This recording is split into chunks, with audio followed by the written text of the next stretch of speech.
আমি আলোচনা করছি আজকে ন্যাট্রাম সালফুরিকাম মেডিসিনটি নিয়ে।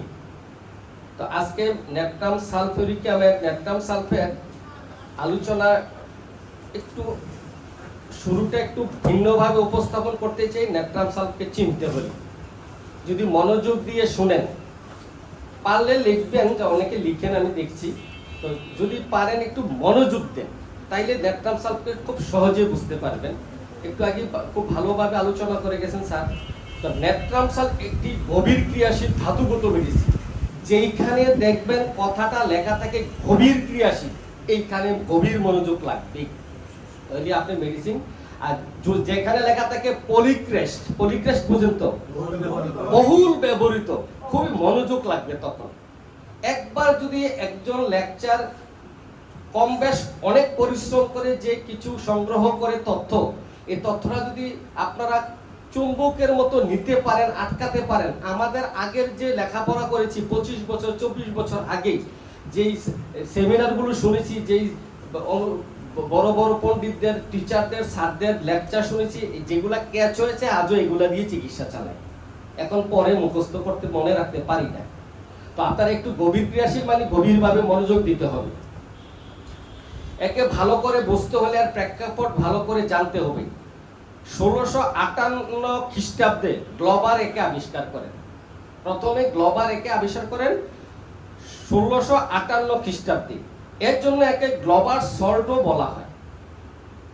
সল্ট জানেন তো, এটা একটা সল্ট। তো এটাকে গ্লোবার সল্টও বলা হয়। এলিপ্যাথিতে এটি সাধারণত কোষ্ঠ পরিষ্কারক হিসেবে ব্যবহৃত হয়। দেখেন এলিপ্যাথিকরাও এই মেডিসিনটা ব্যবহার করে। আপনারা কি এটা জানেন যে এলিপ্যাথিককে নামটা কে দিয়েছেন জানেন? Very good. এলিপ্যাথিক এই শব্দটার নামটাও যিনি দিয়েছেন তিনিও হ্যানিম্যান। আর হোমিওপ্যাথিক সর্বশ্রেষ্ঠ আবিষ্কার করেছেন তিনিও হ্যানিম্যান। বুঝতে হবে এখানে খুব গভীর, কিন্তু হোমিওপ্যাথি সাধারণ জিনিস নয়। এখানে শিখতে আসছেন, একটু আগে বলছেন হোমিওপ্যাথিকদের চলাফেরা, পোশাকে আশাকে দেখলে বোঝা যায় এই জন্য মানুষের রুগী আসে না। হ্যাঁ, চেম্বারে গেলে যদি চেম্বারের পরিবেশ দেখে মানে 2000-5000 টাকা ভিজিট না দেয় জোর করে, তাহলে বুঝবেন আপনি অনেক ক্ষতি করছেন হোমিওপ্যাথি। সরে আসুন, না হয় ভালো করে এগিয়ে যান সামনের দিকে।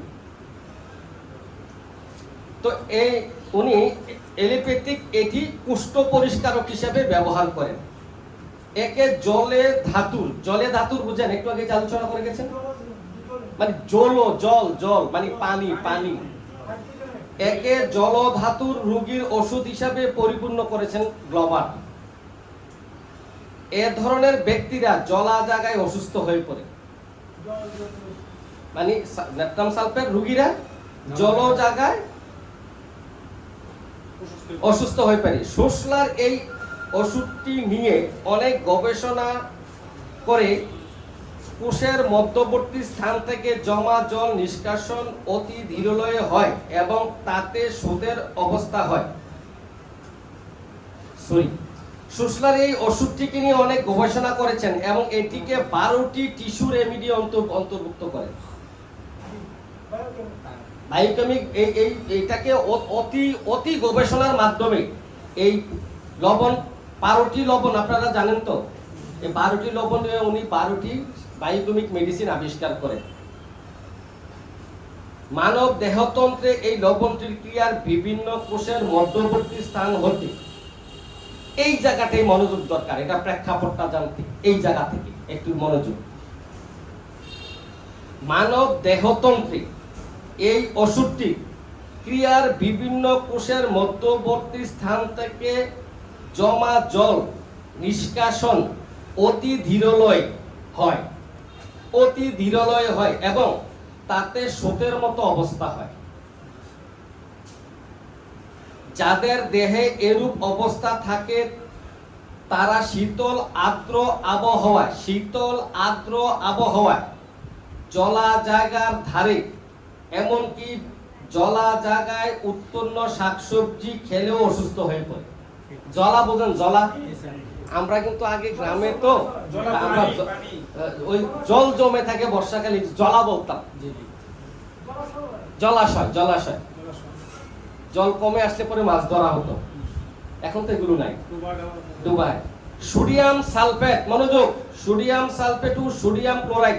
সোডিয়াম সালফেট মানে ন্যাট্রাম সালফেট, এতক্ষণ আগে প্রতিনাম উপনাম বলে গেছে না। আর সোডিয়াম ক্লোরাইড মানে খাওয়ার লবণ, মানে কি আমার মেডিসিন কি ন্যাট্রামিউর। এত সুন্দর মেডিসিন ন্যাট্রামিউর। এই ন্যাট্রামিউর ক্রিয়া পরস্পর দেহতন্ত্রের প্রয়োজনীয় কাজে লাগাবার জন্য, এই দুইটা মেডিসিন মানব দেহের পরিপাকতন্ত্রে বিভিন্ন কাজে লাগানোর জন্য এই দুইটা মেডিসিন। কোষ কলার ক্রিয়াজাত যে জল জমে, কোষ কলার ক্রিয়াজাতে যে জল জমে, ন্যাট্রাম সালফ সে জল আকর্ষণ করে এবং বজ্র দ্রব্য হিসাবে দেহতন্ত্র থেকে তা বের করে দিতে সহায়তা করে ন্যাট্রাম সালফ। আর ন্যাট্রামিউর কোষের ভিতরে গিয়ে মধ্যবর্তী স্থানে। আর ন্যাট্রামিউর কোষ কলার বিভাজন ঘটিয়ে, ন্যাট্রামিউর কোষ কলার বিভাজন ঘটিয়ে নতুন কোষ জন্মাতে সাহায্য করে। ন্যাট্রাম সালফ প্রধান শ্বেত রক্তকণিকা থেকে, ন্যাট্রাম সালফ প্রধান শ্বেত রক্তকণিকা থেকে জল টেনে নিয়ে তাদের ধ্বংস সাধন করে। অপ্রয়োজনীয় বজ্র যেটা, এটাকে টেনে নিয়ে শ্বেতকণিকা থেকে অতিরিক্ত বজ্র যেটা, এটা এই পানিটাকে জলটাকে টেনে নিয়ে কি করে এটাকে ধ্বংস করে দেয়। ধ্বংস করে দিয়ে কোথায় দিয়ে এটাকে পাস করে, বজ্র হিসাবে পাস করে মলমূত্র দিয়ে। এর জন্য ব্লাড ক্যান্সার, এর জন্য ব্লাড ক্যান্সারের সালফার ন্যাট্রাম সালফ একটি প্রধান ওষুধ। আজকে জেনে গেলেন ন্যাট্রাম সালফ একটি ব্লাড ক্যান্সারের শ্রেষ্ঠ ওষুধ। এটি একটি পলিক্রিস্ট মেডিসিন। যাই আমরা চারিত্রিক লক্ষণে আসি। বর্ষায়, আজ এই কথাগুলো মনে রাখলে ন্যাট্রাম সালফ মনে থাকবে আজীবন। বর্ষায় জল, জলাভূমি, জলীয় খাদ্য বৃদ্ধি, রোগের বৃদ্ধি। যেমন পালং শাক, আমরা আইবিএস নাম শুনেছি, এটা কি ইরিটেবল বাউল সিনড্রোম। আমি অনেক রোগী সারিয়েছি এই ন্যাট্রাম সালফ দিয়ে। মানে বাছিয়া গুছিয়া খাইলো 7-8 বার 5-7 বার মলত্যাগ, পাতলা পায়খানা করতে হয়।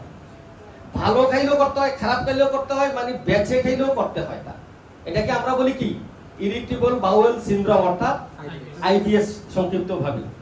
তো আমি তাদের এই লক্ষণটা যখন পাই, আমি নির্দ্বিধায় এই লক্ষণটার জন্য আমি মানে ওষুধটা দিই। যেমন পালং শাক, পুঁই শাক, কলমি শাক, বাঁধাকপি, কচু শাক বর্ষাকালে বা পানিতে জন্মে এইসব শাক খেলে যে কোনো রোগ বৃদ্ধি, যে কোনো রোগের উৎপত্তি হলে বা পায়খানা হলে, যে কোনো সমস্যা হলে আমি তাকে কি দেই, ন্যাট্রাম সালফ দিই।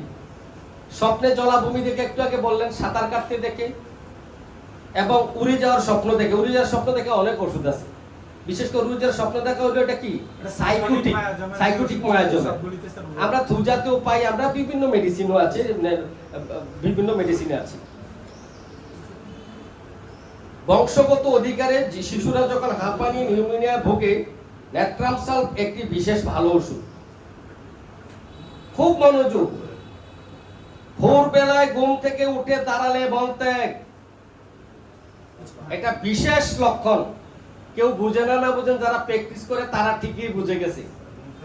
ঘুম থেকে ওঠার পর, ঘুম থেকে উঠে দাঁড়ালে পায়খানার ব্যাগ, ঘুম থেকে উঠে দাঁড়ালে পায়খানার ব্যাগ, আর ঘুমের মধ্যে পায়খানার ব্যাগে ঘুম ভাঙে। দুইটা দুই কথা না এক কথা? অনেক গুরুত্বপূর্ণ এই কথাটা। দেখেন অনেকে যদি মানে কি কয়, কি মিলিয়ে ফেলেন, গলি মানে একত্র করে ফেলেন, বলবে আমার তো সকালবেলা মানে পায়খানার ব্যাগ হয়। এখন আপনি যদি ওষুধ সঠিক নির্বাচন করতে চান, কি করতে হবে? আপনি কি ঘুমের থেকে পায়খানার ব্যাগ ধইরা ব্যাগে চাপ দিলে ঘুমটা ভেঙে যায়, নাকি ঘুম থেকে উঠে দাঁড়ালে 1-2 মিনিট পর বা সাথে সাথে তখন হাঁটলে? যদি বলে যে ঘুম থেকে ঘুম ভাঙে পায়খানার ব্যাগে, তাইলে সালফার। মনোযোগ। তাহলে যদি ঘুম থেকে উঠে 1-2 কাক বা 1-2 মিনিট হাঁটার পর পায়খানার ব্যাগ হয়, তাহলে এবার দেখেন ন্যাট্রাম সালফ কত গুরুত্বপূর্ণ বুঝতে হবে। কিন্তু এই ন্যাট্রাম সালফের এই ভোরবেলার পায়খানা গুরুত্বপূর্ণ লক্ষণ হলো মানে পায়খানার চেয়ে বায়ু নিঃসরণ বেশি। এই জিনিসটা মাথায় রাখতে হবে। মানে পায়খানা করছে ধরেন 100 টাকা, বায়ু নিঃসরণ করছে 5 কেজি। শুরু করে মানে আশপাশে তারা কয় কি গোলাগুলি হইতেছে, মানে এরকম বায়ু নিঃসরণ হয়। মানে পায়খানা নাই কিন্তু ঠেকঠেকি বেশি, এরকম আর কি বিষয়টা। মজার মানুষ তো। তো এই সকাল দেখেন এদের পায়খানার টাইমটা দেখেন, ঠিক 4টায় পায়খানার ব্যাগ ন্যাট্রাম সালফ, ঠিক 5টায় পায়খানার ব্যাগ। বলেন যারা ডাক্তার তারা তো বলেন, আপনারা সবাই কে বলতে পারেন? 4টায় পায়খানার ব্যাগ, ভোর 4টায় পায়খানার ব্যাগ ন্যাট্রাম সালফ, ঠিক 5টায় সালফার। এই দুটা কথা মনে রাখেন। ন্যাট্রাম সালফের দুইটা কথা, একটা হলো ঘুম থেকে উঠে দাঁড়ালে, আরেকটা হলো ভোর 4টায়, তাইলে ন্যাট্রাম সালফ হবে। বিকাল 4টা থেকে 8টা পর্যন্ত বৃদ্ধি, যে কোনো রোগী হোক, অনেক মেডিসিন আছে, আছে না? লাইকোপোডিয়াম আছে, চেলিডোনিয়াম আছে, এই ন্যাট্রাম সালফ হলো তার মধ্যে অন্যতম। পিত্ত পাথুরি, পিত্ত থলির প্রদাহ, পিত্ত পাথুরি, মনোযোগ দিয়ে শুনেন। পিত্তে পাথর হয়েছে, এখন শতকরা 30 জন রোগী আছে পিত্তে পাথর। অপারেশন ছাড়া কোনো উপায় নাই। কিডনিতে পাথর, 2 ডোজ ওষুধ দিয়েছেন, কষাইয়া ঠিক মতো 5 লিটার পানি খাওয়াই প্রস্রাব করছেন বালতিতে। ওই যে গত সপ্তাহে একজন আমার পাথর নিয়ে আসছে, নাক্স ভূমিকা দিয়েছিল। হ্যাঁ, নাক্স ভূমিকা রোগী ছিল, নাক্স ভূমিকায় কাম হয়ে গেছে। পাওয়ার ওই যে 0/2 0/3 মানে নো পোটেন্সি। আমরা তো আমরা হ্যানিম্যানিয়ান পদ্ধতিতে আমরা যেটা 100% ক্লাসিক্যাল হোমিওপ্যাথি করি। এখানে যারা আছেন ডাক্তার, এইখানে যারা অডিয়েন্সে ডাক্তার আছেন, এই যে আমার একজন বড় ভাই, উনি তো জানেন অত্যন্ত ভালো একজন ডক্টর, আমার ওই যে মহিউদ্দিন স্যার, আমরা সবাই আমরা আমরা সবাই ষষ্ঠতমিক ব্যবহার করি এবং আমরা ভালো সাকসেস পেয়েছি, খুব ভালো সাকসেস পেয়েছি আমরা। আমাদের পিত্ত পাথুরি, পিত্ত পাথুরির প্রদাহ, পিত্ত পাথুরি, পিত্ত পাথুরির প্রদাহ, পিত্ত থলির প্রদাহ, মাথা ব্যথার সহিত মল ত্যাগের ইচ্ছা। এই পিত্ত পাথুরির সময় যখন ব্যথার সহিত যদি ব্যথাটার সময় যদি মল ত্যাগের ইচ্ছা হয়, পিত্ত বমি ও জন্ডিসে ন্যাট্রাম সালফ প্রায় অদ্বিতীয়। অদ্বিতীয় বুঝছেন, মানে এরপরে এটার পরে আরেকটা মেডিসিন, অদ্বিতীয়। তবে পিত্ত পাথুরি রোগীরা কাপড়, এখানে সালোয়ারের মানে কাপড় বা প্যান্ট বা লুঙ্গি আটিয়া সাটিয়া পরিতে পারে না, এটা মাথায় রাখবেন।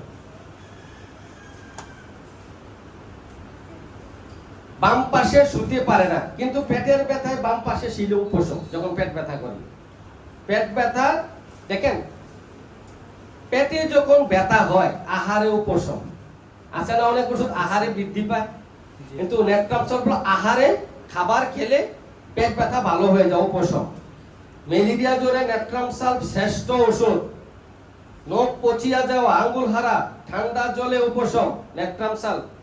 দাঁত ব্যথায় ঠান্ডা জলে, শীতল বাতাসে, তামাকের ধোঁয়ায় উপশম। দাঁত ব্যথা, অনেক ওষুধ আছে দাঁত ব্যথার জন্য, কিন্তু ঠান্ডা জলে, শীতল বাতাসে, তামাকের ধোঁয়ায় উপশম ন্যাট্রাম সালফ। সাদা স্রাবের সময় সর্বঙ্গ হয়ে যায়, সাদা স্রাব যেখানে লাগে সেখানে ফুসকুড়ি। ঋতুকালে ও ঋতু হইবার পূর্বে, মনোযোগ, ঋতুকালে, ঋতু হইবার পূর্বে বা ঋতুর পরিবর্তে নাক দিয়ে রক্তস্রাব ন্যাট্রাম সালফ। আবার পিরিয়ড বন্ধ হয়ে, ঋতু বন্ধ হয়ে নাক দিয়ে রক্তস্রাব। আরেকটা মেডিসিন আছে, বলতে পারেন?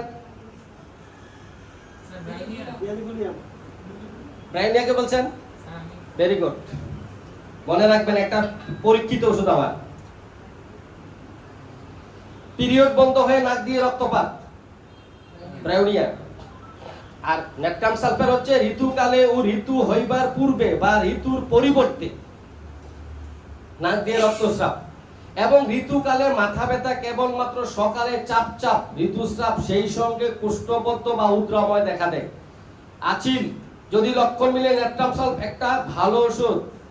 মাজা ব্যথায় রোগী পাশ ফিরে শুতে পারে না, ন্যাট্রাম সালফ একটি বিশেষ লক্ষণ। অন্ডকোষ ও পুরুষাঙ্গ ফুলিয়া যায়, মনোযোগ, ধনুরিয়ার সহিত প্রস্রাবে জ্বালা। আমরা জানি ন্যাট্রাম সালফ কিন্তু 3টা মায়োজম একত্রিতভাবে সমানভাবে ক্যারি করে, জানেন এটা? হ্যাঁ, 3টা সমানভাবে ক্যারি করে। অন্যটি আছে এত পার্সেন্ট অত পার্সেন্ট, কিন্তু এটা সমানভাবে। আমি একটু পরে আসছি। ন্যাট্রাম সালফ দারুণ কোষ্ঠকাঠিন্য আছে, ঘুটলে ঘুটলে মল, সহজে পায়খানা হয় না, অত্যন্ত কষ্টকর পায়খানা, আবার হঠাৎ উদ্রময় আছে, রোগী পাতলা মলি আনন্দ পায়।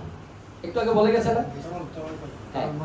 হ্যাঁ, তারা নরম মলি ওই যে 4-5 বার পায়খানা করে, কিন্তু তারা খুব উৎফুল্ল ফুল করে।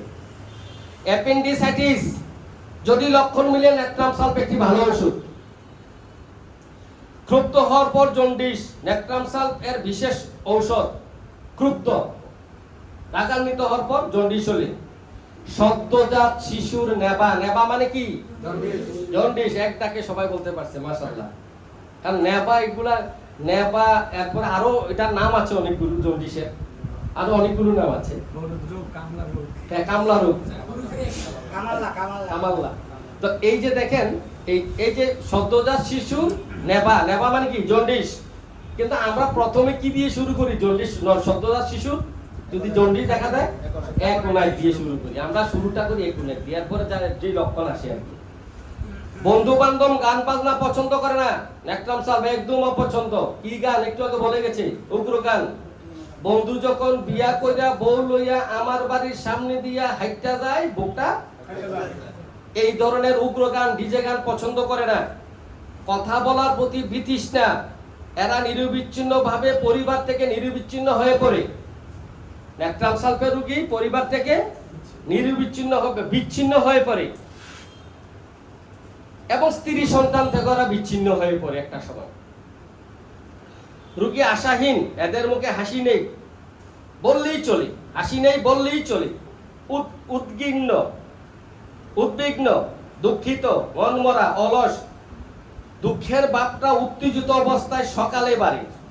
ঝগড়া করার ইচ্ছা, কারোর সঙ্গে কথা বলতে চায় না, কারো কথা শুনতেও চায় না। মাথায় আঘাত, আমরা ন্যাট্রাম সালফকে প্রথমেই চিন্তা করি, আছে না? না, প্রথমে আমরা মাথায় আঘাতের ইতিহাস পেলে ফার্স্ট টাইম কি দেব? আর্নিকা দিয়ে শুরু করব। যদি দেখি যে আঘাতের পর মস্তিষ্কে উত্তেজনা, আমরা কিন্তু গদ পাতা ওষুধ দিয়ে দেই না, মুখস্থ ওষুধ দেই না, হবে না। প্রথমে আমরা আর্নিকা দিয়ে শুরু করব। আর যদি যখন দেখব তার একটা ইতিহাস আছে যে অমুক দিন তার মাথায় ফ্যান পড়ছিল, অমুক দিন সে কি পারতে গিয়ে, আম পারতে গিয়ে, জাম পারতে গিয়ে 25 ফুট উপর থেকে পরে মাথায় আঘাত পেয়েছিল, এত বছর পরে গিয়ে তার মানসিক রূপ, মস্তিষ্কের উত্তেজনা, মাথা ব্যথা, মাথা ঘুরানো, জ্বালা মাথা, এই ধরনের লক্ষণ দেখা দিয়েছে, তাহলে তখন আমরা কি দেব? একদম মানে গুরুত্বপূর্ণ ওষুধ এই রোগটার জন্য। কাপড় খুললে চুলকানি, বিশেষ করে সন্ধ্যায় বেলায় মৌজা খুললে, পায়ের মৌজা খুললে, এটা খুব বিশেষ। কারণ কাপড় খুললে চুলকানি, সালফারও আছে, মার্কসলও আছে, আর অনেক মেডিসিন আছে না। তাহলে বিশেষ করে পায়ের মৌজা খোলার পর সন্ধ্যা বেলায় আঙ্গুলে চুলকানি শুরু হয়ে যায়। ভয়, আত্মহত্যার ইচ্ছা, নিজেকে আহত করতে চায় কিন্তু ভীতু। চোখের পাতায় দানার মতো মাংস গজায়, ছোট ছোট ফুসকুড়ির মতো দেখতে। আমরা এটা ভোগ করে যদি কি দিয়ে দেই? স্টেফিশেক দিয়ে দেই, অঞ্জলির চিকিৎসা মনে করে, কোমল স্বভাব মনে করে যদি আমরা পালসি ঢিলা দিয়ে দিই, হবে না। খুব রাগী, ক্রুদ্ধ, ধৈর্য সহ্য কম মনে করে স্টেফিশেক দিলে হবে না। যদি দেখেন যে এটা কি না, অঞ্জলি না, কি এটা, একটু মাংস বৃদ্ধি হয়েছে, ফুসকুড়ির মতো দেখতে, তাতে সবুজ পুঁজ হয় এবং আলোর দিকে তাকাতে পারে না, তখন আমরা কি দেব? ন্যাট্রাম সালফ দেব। ডিউডেনাল আলসার, আহারে কত গ্যাস্ট্রিকের ওষুধ খায় প্রত্যেকে, কারণ আমরা প্রতিদিন যা খাই কি খাই 100% বিষ খাই। এমন একজন নাই যে 1% পিওর কোনো খাবার আছে বাংলাদেশে বর্তমানে আছে? যা খাই সব বিষ, সবগুলোর মধ্যে বিষ আছে, বিষ দিয়ে উৎপাদন করা হয়, বিষ মাখানো হয়, হয় না? তাহলে আমাদের তো গ্যাস্ট্রিক আলসার হবে। কিন্তু ডিউডেনাল আলসার, আলসার মানে কি? ক্ষত, ক্ষত। আর এই ক্ষত না শুকাইলে এটার নাম হয় কি? ক্যান্সার। তাহলে ডিউডেনাল আলসার এবং পাকাশয়ের এক প্রকার ক্ষত, ক্ষতের ব্যথা চাপিয়ে ধরলে বা কিছু আহার করিলে সাময়িক উপশম, মানসিক অশান্তি ও কিছু আহার করিলে শান্তি লাভ, পেটের ব্যথা কখনো কখনো আহারে বৃদ্ধি পায়, অম্ল ও বুক জ্বালা, এই ধরনের লক্ষণ যদি থাকে আমরা নেট্রামসাল ব্যবহার করব। সোরাইসিস বা একজিমা বসন্তকালে বৃদ্ধি পায়, হাতের তালুদেশে সোরাইসিস নামক সর্বপ্রকার চর্মরোগ বা ক্ষত, ক্ষত হইতে প্রচুর রস নিঃসরণ হয়। এই একটা কথা মনে রাখবেন, নেট্রামসালফের রসটা পুজটা কি রকম? সবুজ। এই কথাটা মনে রাখবেন, এই কথাটা যদি মনে রাখেন তা আজীবন মনে থাকবে। ওষুধ দিতে হবে কি? নেট্রামসাল। এই যে দেখেন দাউদ, ক্ষৌরজনিত চর্মরোগ, ক্ষৌরজনিত বুঝেন? খুর দিয়ে মানে নরসুন্দর যারা আছে, তারা যারা শেভ করে, যারা আমরা নরসুন্দরের কাছে গিয়ে মানে সেলুনে গিয়ে পার্লারে গিয়ে এই ক্ষৌরজনিত কোনো দাউদ হলে এটার উত্তম ওষুধ নেট্রামসাল। সবুজ বর্ণ বা পিতাবহ সবুজ বর্ণ নেট্রামসালফের অন্যতম বৈশিষ্ট্য। সবুজ বর্ণ, পিতাবহ সবুজ বর্ণ, এই দুইটা শব্দ। সর্দি, লিকুরিয়া, পুজ, জিহ্বা, বাহ্য, বাহ্য মানে কি? পায়খানা। এই বাহ্য যদি সবুজ বা পিতাবহ হয়, বাচ্চাদের সবুজ পায়খানা, মনে রাখবে বাচ্চাদের। হ্যাঁ, এটা আমি অনেকগুলো রোগী মানে পায়খানাটা সবুজ, অনেকগুলো আছে না সবুজ, আবার 10 মিনিট পরে সবুজ হয়, প্রথমে হলুদ 10 মিনিট পরে সবুজ হয়, এটা আবার আরেক ওষুধ। কিন্তু সবুজ পায়খানা, সবুজ পুজ, তাহলে নেট্রামসাল। ফেনা আছে, ম্যাগনেসিয়াম কার্বো আছে। নেট্রামসালফে বায়ু, এই যে এখন আসেন, নেট্রামসালফে বায়ু, পিত্ত ও কফ, তিনটি দোষী বর্তমান। দোষ মানে কি? মায়াজম। তিনটা দোষী বর্তমান, যেমন বায়ু দোষে উন্মাদ, মূর্ছা, পেটের মধ্যে দিন রাত ভোটবাট, ফুটফাট, মলত্যাগকালে সশব্দে বায়ু নিঃসরণ হয়, তাহলে এসে সশব্দে বায়ু নিঃসরণ করে। এবার পিত্ত দোষে নেবা, পিত্ত শুল, তিক্ত স্বাদ, জিহ্বায় সবুজ বর্ণের লেপ, এবং কফ দোষে হাঁপানি, নিউমোনিয়া, লিকুরিয়া ইত্যাদি, শিরোপীড়া সহিত পিত্ত বমি। আমি শেষ 1 সেকেন্ড, বিশেষ ওষুধটির বিশেষত্ব, এই কথাটা মনে রাখেন শুধু, যে কোনো রোগের সাথে যদি মুখে তিক্ত স্বাদ, পিত্ত বমন, পিত্ত ভেদ, যে কোনো রোগের সহিত যদি মুখে তিক্ত স্বাদ, পিত্ত বমন, পিত্ত বমি, পিত্ত ভেদ বুঝেন? আচ্ছা, পিত্ত ভেদরা বুঝবেন কিভাবে? অতিরিক্ত পরিমাণে বিলিরুবিনের পরিমাণ বেশি, পিত্তরসের পরিমাণ বেশি থাকবে। তাহলে তিনটা শব্দ, পিত্ত বমি, তিক্ত স্বাদ, মুখে তিতা, তিক্ত স্বাদ, পিত্ত বমি, পিত্ত ভেদ, এই তিনটা। সবুজ যুক্ত ভাব, জিহ্বা, আমরা জিহ্বা থাকে না, এটা কমন রোগ নাকি? বুঝি আর না বুঝি, দেখবেন অনেকে এই দেখি জিহ্বা দেখেন টুকিকে বলি নাকি, আসলে সে জিহ্বা কি আছে এটাই বুঝে না, কখনই বুঝে না। আমিও একদম কনফার্ম যে প্রায় ডাক্তারই বুঝে না, জিহ্বা দেখে একটা ওই রোগীকে সান্ত্বনা দেওয়ার জন্য বুঝে। হ্যাঁ, তাহলে জিহ্বা দেখে যদি দেখেন সবুজ, তাহলে ওষুধ কি? নেট্রামসাল। লিখে নেন। চক্ষু হরিদ্রা বর্ণ ইত্যাদি পিত্ত বৃদ্ধিজনিত লক্ষণ থাকে, তাতে এই ওষুধ ব্যবহার করলে প্রায়ই উপকার হবে, নিশ্চয়ই উপকার হবে। যে কোনো স্থান হতে সবুজ বা হরিদ্রা বর্ণের স্রাব নিঃসৃত হওয়া এর বিশেষ লক্ষণ। বর্ষাকালে বা আর্দ্র বায়ুতে রোগ লক্ষণের বৃদ্ধি বা রোগের উৎপত্তি হলে এটা সর্বপ্রকার রোগে সুন্দর কাজ করে। ধন্যবাদ সকলকে আমার এই বক্তব্য মনোযোগ দিয়ে শ্রবণ করার জন্য। আসসালামু আলাইকুম ওয়া রাহমাতুল্লাহ।